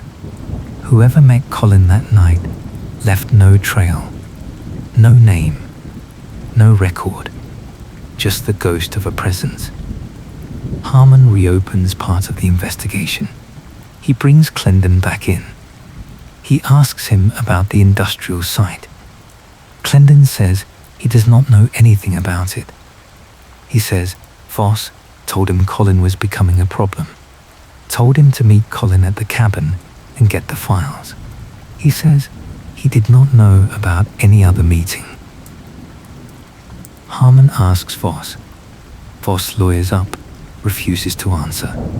His attorney says any new questions require new representation and formal depositions. It is a wall. I go back to the files. I read every email, every text, every note. I look for a name I missed, an initial, a reference, anything that points to the person Colin met that night. And then I find it. In one of the emails recovered from Colin's USB drive, an exchange between Voss and an unnamed contact. The email is short. It reads, "He is getting too close. We need to contain this. I will send M to handle the preliminary. You take care of the rest." M. The same initial from Colin's handwritten note. The same person who tried to buy Colin's silence. But this email adds a layer. M was not just a contact. M was an operative. Someone Voss trusted to handle delicate situations. Someone who met Colin at the industrial site. I search the company records again. I filter every name with the initial M. There are dozens, but one stands out. Marcus Trill. He worked in compliance for the freight company. He left the company 1 month after Colin disappeared. His departure was listed as a transfer to a sister company out of state. But when I search for that company, it does not exist. It is a shell, a paper entity used to obscure employment records. I find a phone number associated with Marcus Trill. I call it. The number is active. It rings. Someone picks up. A voice says, "Who is this?" I say, "My name is irrelevant. I am investigating the death of Colin Marsh. I know you met him at the industrial site. I know you were sent by Martin Voss. I need to ask you some questions." There is a long silence. Then the voice says, "You should stop digging. This is not your case anymore. The people responsible are in prison. Let it go." I say, "I will let it go when I know the full truth." "Did you kill Colin Marsh?" The voice says, "No. I met him. I told him to hand over the files. He refused. I left. That is all. What happened after is not on me." I say, "But you knew what would happen. You set him up. You gave Voss the confirmation that Colin would not cooperate. You are complicit." The voice does not respond. The line goes dead. I try calling back. The number is disconnected. I report the conversation to Harmon. He tries to trace the number. It pings to a prepaid cell, purchased with cash, no registration. Marcus Trill has vanished, just like Clendon did. Just like everyone connected to this case does when the walls start closing in. Harmon says, without Trill, we cannot prove he was there. Without proof, we cannot charge him. The case is as closed as it is going to get. I say, "So he walks?" Harmon says, "For now. But people like Trill do not stay hidden forever. They slip. They make mistakes. When he does, we will be ready." I want to believe him. But I know how these things go. Some people disappear into the cracks. Some people live their lives knowing what they did and never face consequences. Marcus Trill might be one of them. But I am not done. I compile everything I have on Trill. Employment records, phone records, known associates. I send it to every investigative outlet I trust. I make sure his name is searchable, traceable, tied forever to Colin Marsh's death. If he surfaces anywhere, someone will know. Someone will remember. I return to the riverbank one more time. It is early morning. The fog is thick. The water is high from recent rain. I stand where Colin's body was found, and I think about the chain of decisions that led him here. The choice to document the smuggling. The choice to refuse the bribe. The choice to meet Marcus Trill at the industrial site. Each choice was an act of courage. Each choice brought him closer to this spot. I think about the key, the insurance he carried, the USB drive hidden in the lockbox. Colin knew he was in danger. He knew the odds were against him. But he did it anyway. He built the case. He gathered the proof. He left a trail for someone like me to follow. And it worked. The network collapsed. The guilty were caught. Justice, imperfect and incomplete, was served. I turn and walk back to my car. The fog is lifting. The sun is breaking through. I drive away from the riverbank, away from the freight yard, away from the places where Colin's life ended and his work began. But I do not drive home. I drive to the next case, the next file, the next cold trail that needs someone to walk it. Because this is what I do. I find the gaps. I follow the threads. I turn over stones until something moves underneath. And I do it because people like Colin Marsh deserve more than silence. They deserve someone to carry the story forward. Someone to say their name. Someone to make sure the truth does not stay buried. The rain starts again as I reach the highway. I turn on the wipers. I settle into the drive. The recorder is off. The case is closed. But the work continues.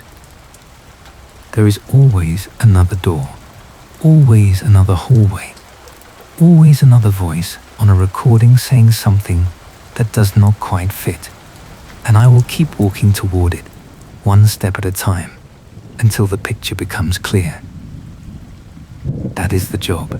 That is the cost.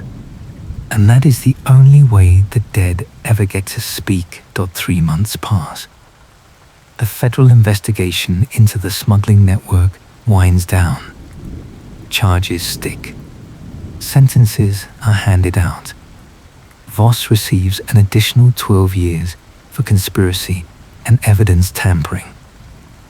Clendon is convicted of first-degree murder and sentenced to life without parole. Keller completes his plea deal and enters witness protection. The freight company restructures, replaces its leadership, and tries to distance itself from the scandal. The media moves on. The case becomes a footnote.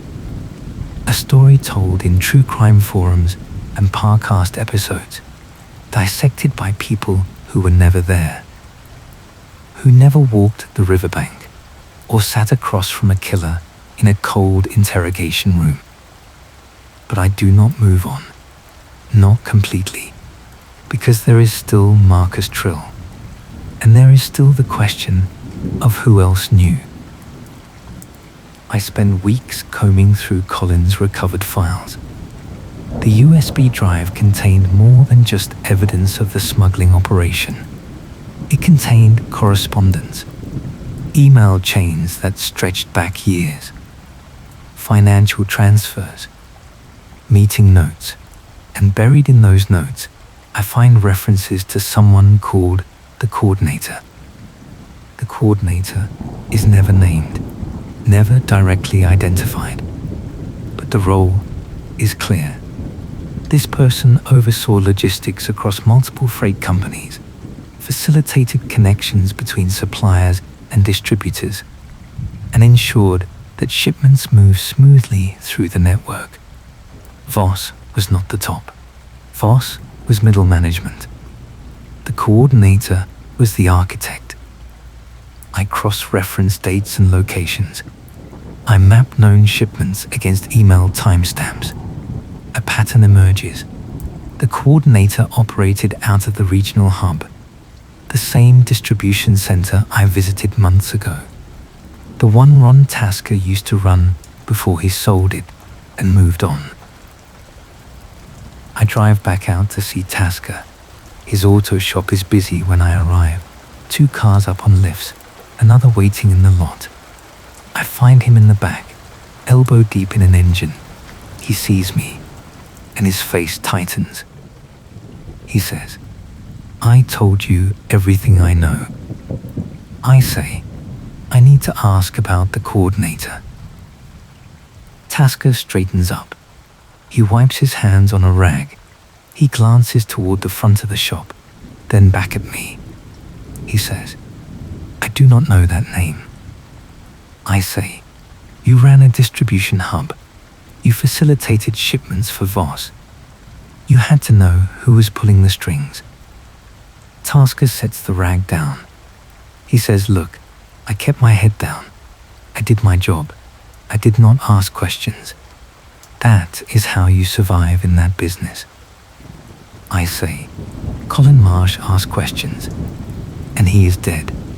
If you know something, now is the time." Tasker stares at me. Then he says, "There was someone. I never got a name, just a voice on the phone. They would call once a month, sometimes more. They would confirm shipments, adjust routes, authorize payments. I assumed it was someone high up in the company, but I never saw paperwork. No emails, just phone calls." I ask, "Do you remember the number?" He shakes his head. He says, "It was always blocked. Caller ID just showed unknown, and I never called back. That was not how it worked. They called me. I followed instructions. That was it." I ask, "Did the voice ever mention Voss?" Tasker thinks. He says, "Once. They said Voss was getting sloppy. They said if he did not tighten up, there would be consequences. That was maybe 4 months before everything blew up." I ask, "Did you ever tell the police this?" Tasker says, "They never asked. They focused on Voss and Clendon. They got their convictions. I figured that was enough. I did not want to drag it out. I just wanted to move on." I thank him. I leave the shop. I sit in my car and think. A voice on the phone. No name, no paper trail, no email, just instructions and payments. That is how someone stays hidden. That is how someone operates for years without ever appearing in an investigation. But voices leave traces. Phone records, cell tower pings, call logs, even blocked numbers have to originate somewhere. I call the tech specialist who pulled the data from Clendon's phone. I ask if he can track unknown calls to a specific number during a specific time period. He says it is possible, but I need the receiving number and the approximate dates. I get Tasker's old business line from public records. I give the tech the number and a 6-month window. He says he will see what he can find. While I wait, I dig deeper into the financial records Colin compiled. The offshore accounts Voss used were not in his name. They were registered to shell companies, 3 of them, each one linked to a different LLC. I trace the ownership. The LLCs all share a registered agent, a legal firm based in the state capital. I contact the firm. I pose as a journalist, researching corporate fraud cases. I ask about their role as registered agents. The receptionist transfers me to an attorney. The attorney is polite but evasive. He says they provide administrative services for many clients. He says client confidentiality prevents him from discussing specifics. I press him. I mention Voss Logistics. He says he cannot comment on ongoing legal matters and ends the call. But I get a name. Before he hangs up, he mentions that any inquiries related to those entities should be directed to the managing partner, Lawrence Hagen. I search for Lawrence Hagen. He is a senior attorney, mid-60s, with a practice focused on corporate structuring and asset protection. He has no criminal record, no public scandals, but his client list includes several companies later investigated for fraud, embezzlement, and money laundering. None of the investigations led to charges against Hagen himself. He always stayed just on the legal side of the line. I try to reach him. His office says he is unavailable. I leave messages. None are returned. I decide to go in person. I drive to the capital. The law firm occupies the top 3 floors of a downtown high-rise. The lobby is marble and glass, designed to project wealth and discretion. I take the elevator to the 23rd floor. The receptionist asks if I have an appointment. I say no, but I am here regarding Martin Voss and the freight smuggling case. She asks me to wait. 10 minutes later, a paralegal escorts me to a conference room. She says Mr. Hagen will join me shortly. I sit and wait. The room overlooks the city. Floor-to-ceiling windows. Expensive furniture. Everything about this place says power. Lawrence Hagen enters 15 minutes later. He is tall, grey-haired, wearing a suit that costs more than my car. He does not offer his hand. He sits across from me and says, "You have 5 minutes."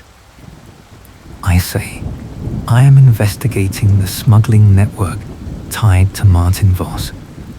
I know your firm registered the shell companies used to move money. I need to know who authorized those registrations." Hagen smiles thinly. He says, "As I am sure you are aware, attorney-client privilege prevents me from discussing any client matters. If you have questions about specific legal entities, you should direct them to law enforcement." I say, "Law enforcement already has the financial records. They know the money moved through accounts your firm set up. What they do not know is who instructed you to set them up. Was it Voss, or was it someone else?" Hagen leans back. He says, "I do not discuss my clients, ever. If you continue this line of inquiry, you will find yourself facing a defamation suit. Now, unless you have something substantive to present, this conversation is over." I stand. I say, "Colin Marsh died trying to expose this network. Someone coordinated it. Someone above Voss. Someone who is still out there. If you know who that is, you are protecting a murderer." Hagen does not flinch. He says, "I protect my clients' legal interests, nothing more. What they do outside of that is not my concern. Good day." He stands and leaves. The paralegal appears and escorts me out. I ride the elevator down in silence. When I reach the street, I feel the weight of it. Hagen knows. He knows who the coordinator is. But he will never say. He is insulated by law, by privilege, by systems designed to protect people like him. But I have something Hagen does not expect. I have the tech pulling phone records. And I have patience. 2 weeks later, the tech calls. He says he found something. During the 6-month window I gave him Tasker's business line received 43 calls from blocked numbers. Most were short, under 3 minutes.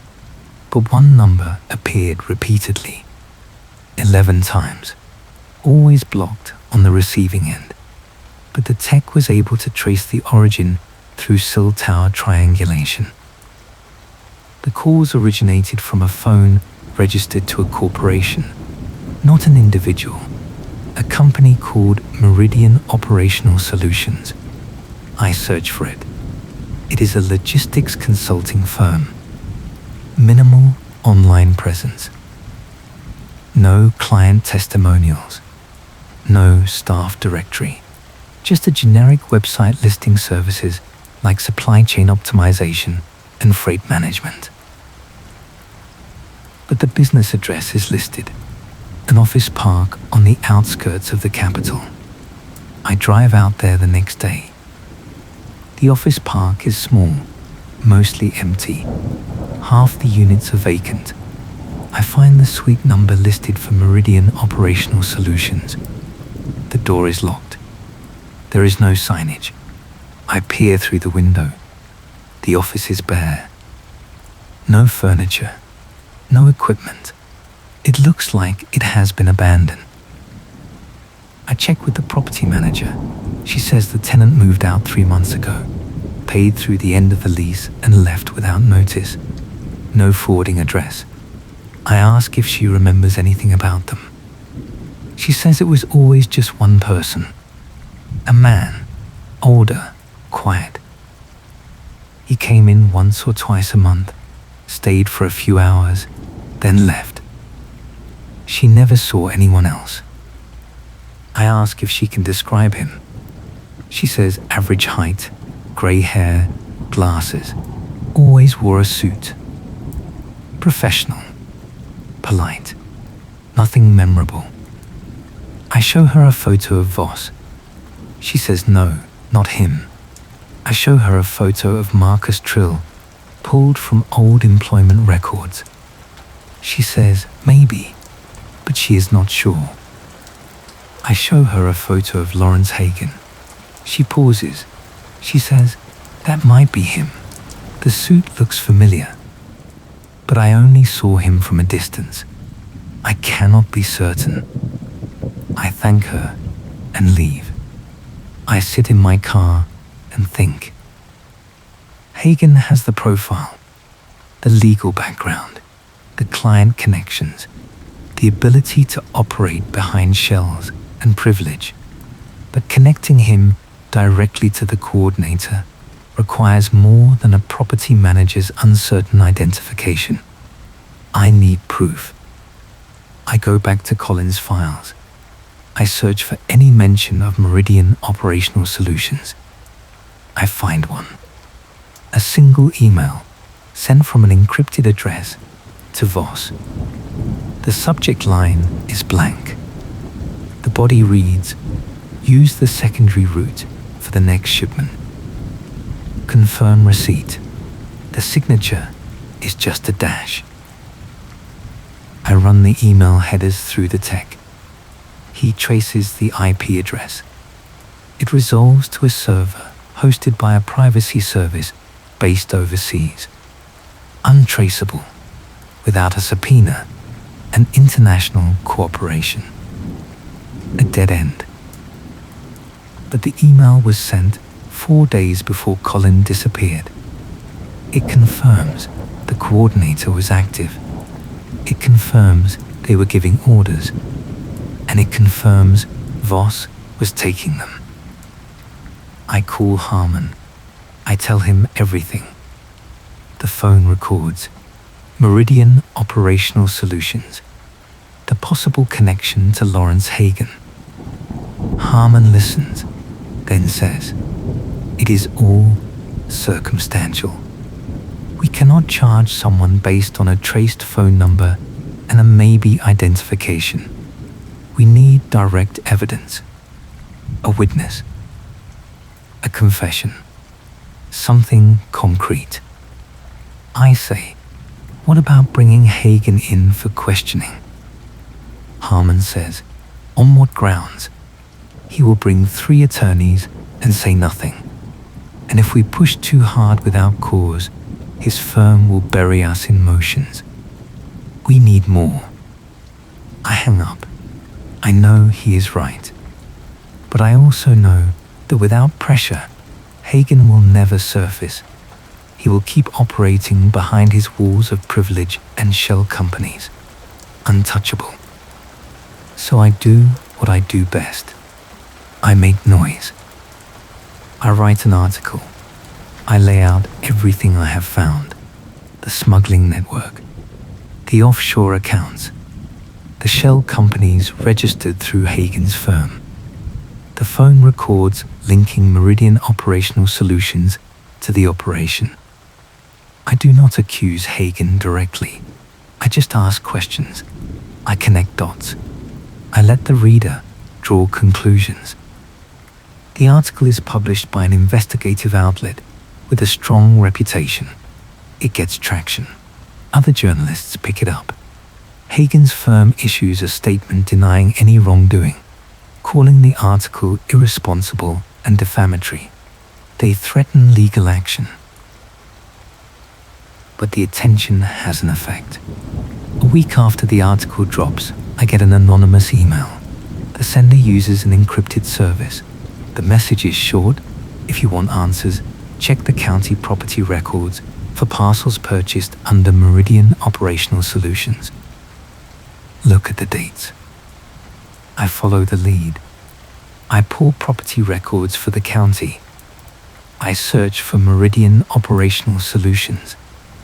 I find 3 parcels, all purchased within a 2-year span, all rural, all undeveloped, and all sold 6 months ago, right around the time Colin's body was found. I map the parcels.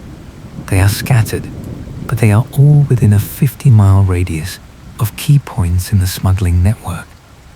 The freight yard, the distribution hub, the industrial site where Colin met Marcus Trill. These properties were not investments. They were staging areas, places to store goods, places to meet, places to operate off the grid. I visit each site. The first is an empty lot, overgrown with weeds. The second is a storage shed, locked and rusted. The third is different. It is a small warehouse, set back from the road, hidden by trees. The building is old, but the lock on the door is new. I do not force entry this time. I call Harmon. I tell him what I found. He gets a warrant. 2 days later, we return with a team. They cut the lock. Inside, the warehouse is mostly empty, but there are signs of recent use. Tire tracks in the dust. Empty shelving units, and in the back office, a computer. The forensic team takes the computer. They extract the hard drive. Most of the data has been wiped, but they recover fragments, spreadsheets tracking shipments, financial ledgers showing payments, and a list of names. Voss is on the list. So is Keller. So is Marcus Trill. And at the top, marked with an asterisk, is a name I have not seen before, L. Hagen. It is not a full confession. It is not a smoking gun. But it is enough to establish a connection. Enough to justify further investigation. Enough to put pressure on Lawrence Hagen. Harmon brings Hagen in. This time, Hagen cannot hide behind vague answers. The evidence ties him to the operation. His name is on the recovered files. His firm registered the shell companies. His office was linked to the coordination phone. Hagen still does not confess. He lawyers up. He denies direct involvement. He claims he only provided legal services, that he had no knowledge of illegal activity. His attorneys argue that his name appearing on a list is not proof of participation. But the case is building. Federal prosecutors take over. They dig deeper. They interview former employees of Hagen's firm. They subpoena records. They trace financial flows. And slowly, the walls close in. 6 months later, Lawrence Hagen is indicted on charges of conspiracy, money laundering, and racketeering. The case goes to trial. I attend. I watch Hagen sit at the defense table, composed and expressionless. As the prosecution presents the evidence Colin Marsh spent 2 years compiling. The jury deliberates for 5 days. When they return, the verdict is guilty on all counts. Hagen is sentenced to 22 years in federal prison. The coordinator is no longer a ghost. He has a name. He has a face. He has a sentence. I leave the courthouse and drive back to the riverbank one final time. It is late afternoon. The light is soft. The water is calm. I stand where Colin's body was pulled from the mud, and I think about the chain of events that led from that moment to this one. Colin Marsh was an ordinary man who made an extraordinary choice. He saw something wrong, and he documented it. He knew the cost, and he paid it. But his work did not die with him. It survived. It grew. It brought down a network that stretched across states and years. And now, standing here by the water, I can finally say it is finished. The case is closed. The guilty are convicted. The truth is told. I turn and walk back to my car. The recorder is still off. There is nothing left to document.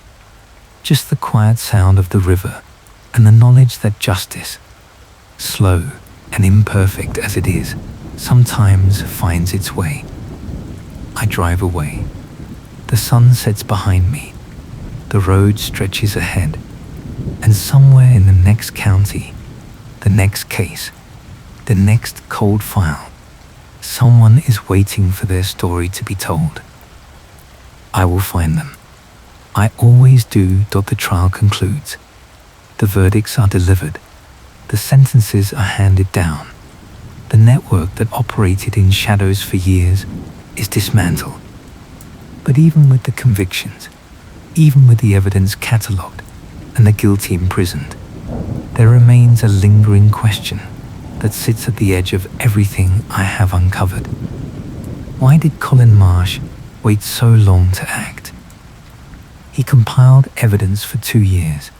He documented shipments, recorded discrepancies, photographed manifests. He built a case that could have brought down the operation at any point. But he did not go to the authorities. He did not blow the whistle.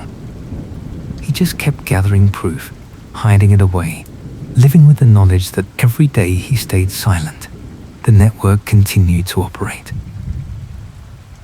I returned to Colin's files one last time, not to find new evidence, not to connect another name, just to understand the man at the center of it all. I read through his handwritten notes. They are meticulous, dated, time-stamped. The early entries are clinical, observations without commentary. Shipment A arrived at 1400 hours. Manifest weight 3,200 pounds. Outgoing weight 2,800 pounds. Discrepancy 400 pounds. No explanation provided. But as the months progress, the tone shifts. The entries become more personal, more anxious. One note, dated 8 months before his death, reads, "Saw Keller meeting with Voss in the parking lot after hours. They did not see me. I think they are planning something. I need to be careful." Another, dated 6 months before his death, "I do not know who to trust. If I go to the police, Will they believe me? Or will Voss find out and shut this down before anything happens? I need more proof. I need something undeniable. And then, dated 3 months before his death, I think they know I am watching. Keller asked me today why I stay late so often. I told him I was catching up on paperwork. He did not believe me. I can see it in his eyes. I need to finish this soon, but I am afraid of what happens when I do. Colin was not just documenting a crime. He was living in fear. He was isolated. He had no allies. He was a man standing alone against something larger than himself, unsure of who he could turn to, unsure if his evidence would even matter. I understand now why he waited. He was not being cautious. He was being terrified. I find one final note. It is dated 1 week before his death. The handwriting is shaky, the letters uneven. It reads, "I am meeting M tonight." He says he wants to make a deal. He says if I hand over the files, they will let me walk away. I do not believe him, but I do not know what else to do. I am tired. I am scared. I just want this to be over. That is the last entry. The last thing Colin Marsh wrote before he drove to the industrial site to meet Marcus Trill. He went knowing it was likely a trap. He went because he had run out of options. He went because the weight of carrying that secret alone had broken him. And he died because he refused to hand over the files. I close the notebook. I sit in the silence of my apartment, staring at the pages spread across my desk. Colin Marsh was not a hero in the traditional sense. He was not fearless. He was not confident. He was just a man who saw something wrong and could not let it go, even when it cost him everything. I think about the USB drive, the backup files hidden in the lockbox by the fence. Colin knew he might not survive. He knew that meeting Trill could be the end, so he made sure the evidence would outlive him. He made sure that even if he died, the truth would remain. That was his final act. Not confrontation, not defiance, just the quiet, deliberate act of ensuring the work would continue without him. I gather the files. I box them up. I label them with Colin's name and the case number. I drive them to the county records office and submit them to the archive. They will be stored there, accessible to anyone who wants to understand what happened. A permanent record, a testament. The clerk who accepts the box asks me what the case was about. I say, a man who tried to do the right thing. She nods and carries the box into the back room. I watch it disappear behind the shelves. Another case filed away. Another story added to the endless catalogue of human failure and human persistence. I leave the records office and walk through the town. It is a quiet afternoon. The streets are nearly empty. The rain has stopped for now, leaving the pavement slick and reflective. I pass the diner where I met Harmon months ago. I pass the freight yard, now under new ownership. I pass the turnoff to the river.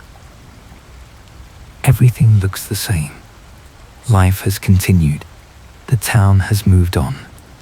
But beneath the surface, beneath the normalcy, there are still fractures.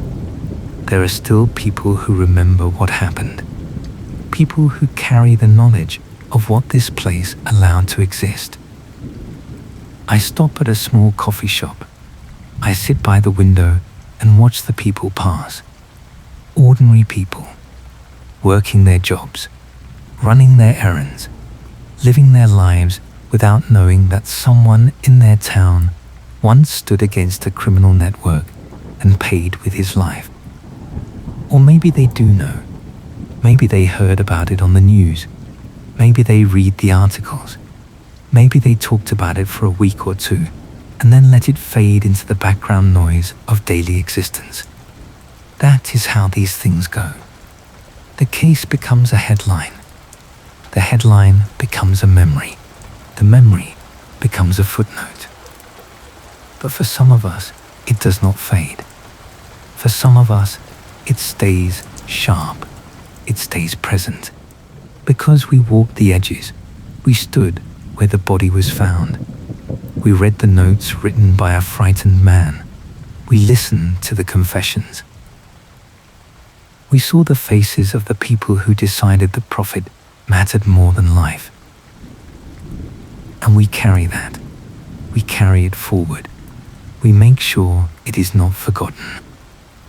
I finish my coffee. I leave the shop. I walk back to my car. My phone buzzes. A new message. A case number. A brief description. A request for me to look into a situation 2 counties over. A missing person. A suspicious timeline. The kind of thing that might be nothing. The kind of thing that might be everything. I read the message. I consider it. I think about saying no. I think about taking a break. I think about walking away from the cold files and the dark hallways and the endless questions that never have clean answers. But I do not say no. I never do. I start the car. I pull out of the parking lot. I head toward the highway. The new case is waiting. The new questions are waiting. And somewhere, someone is hoping that their story will be told, that their loss will be acknowledged, that the truth, whatever it is, will surface. That is what keeps me moving. Not the convictions, not the headlines, not the satisfaction of closing a case. It is the knowledge that silence is a kind of violence, that letting things stay buried is a choice, and I choose otherwise. I drive through the fading light. The rain starts again, light at first, then heavier. The wipers move in rhythm.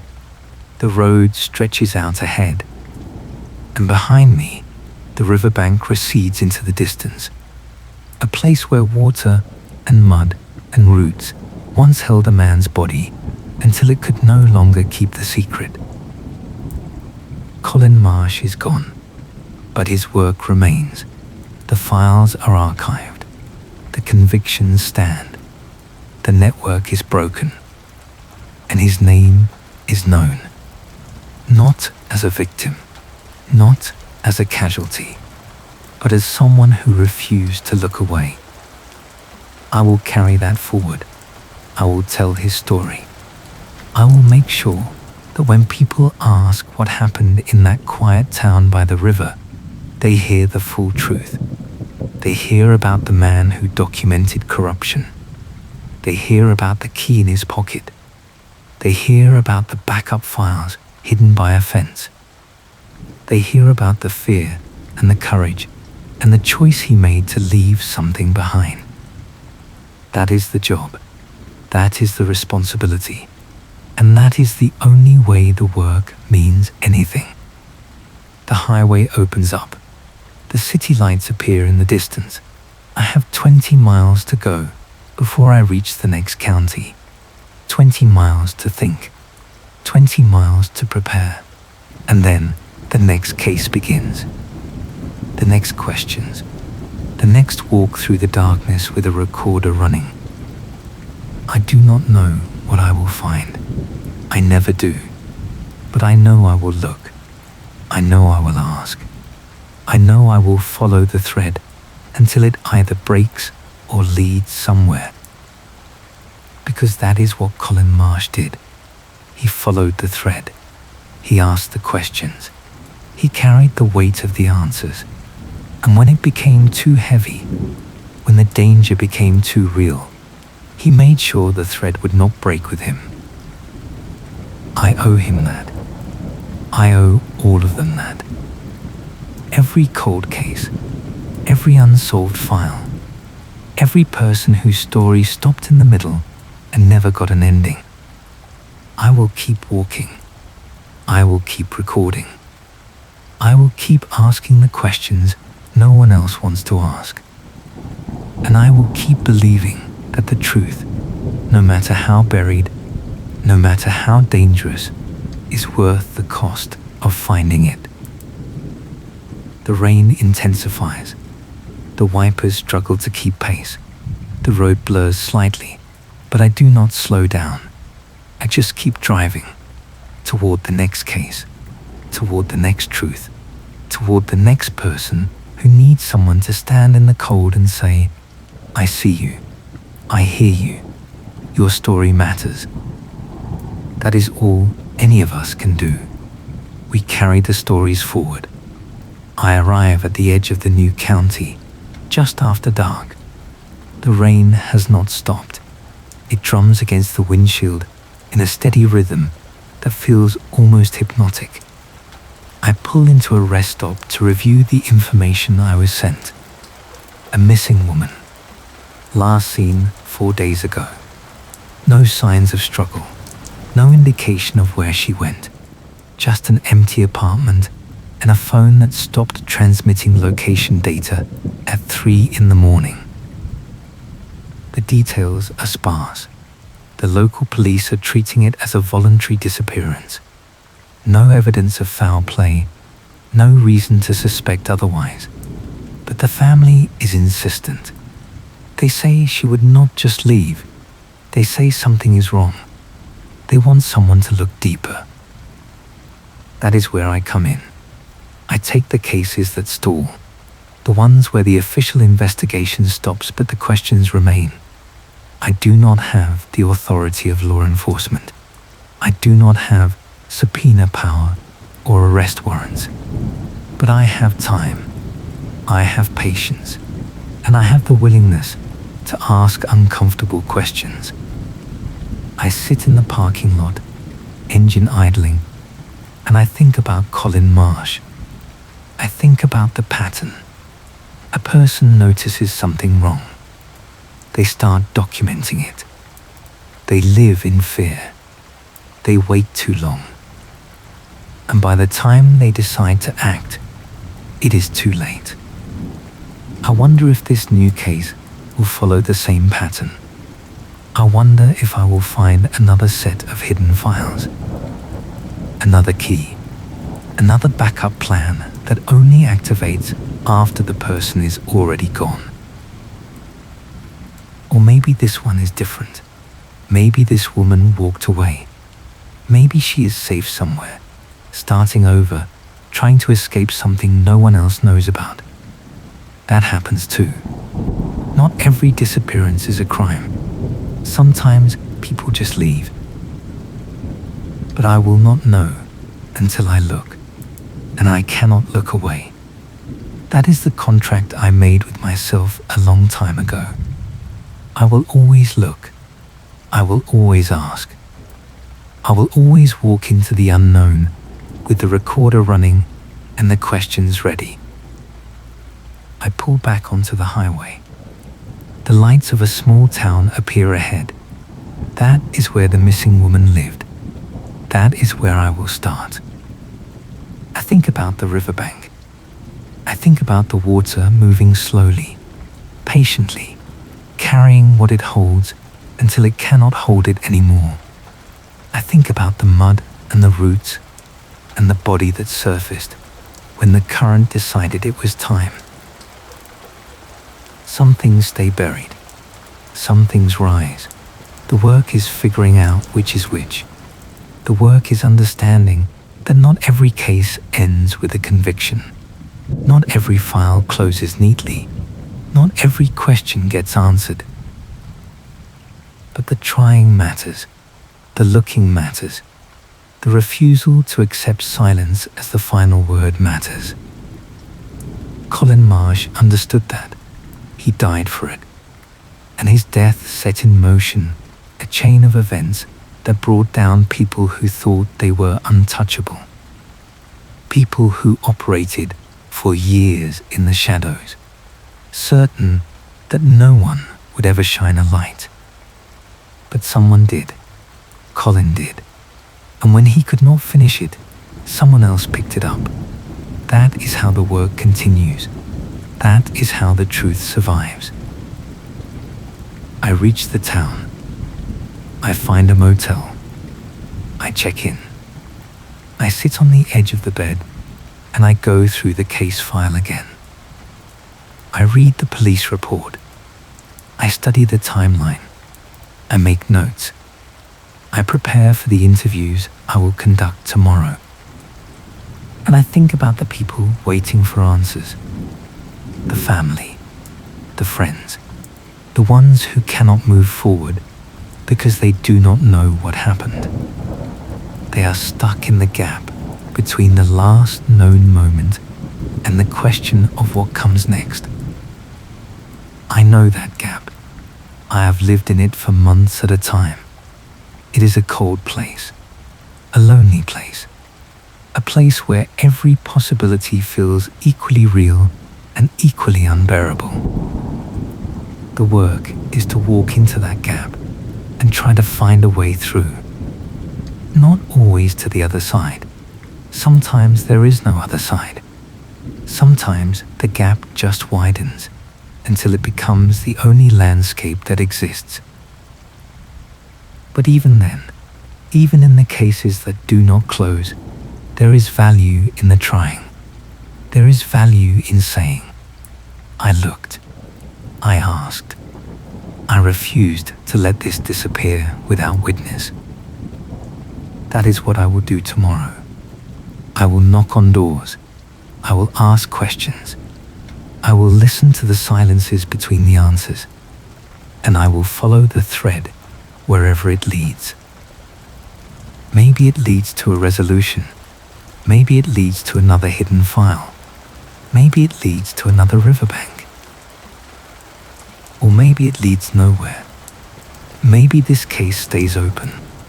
Maybe the woman never surfaces. Maybe the questions never get answered. But I will have looked. I will have tried. And that is the only way I know how to carry the weight of all the cases that came before. All the cold files. All the people like Colin Marsh who did the work even when it cost them everything. I lie back on the bed. I close my eyes.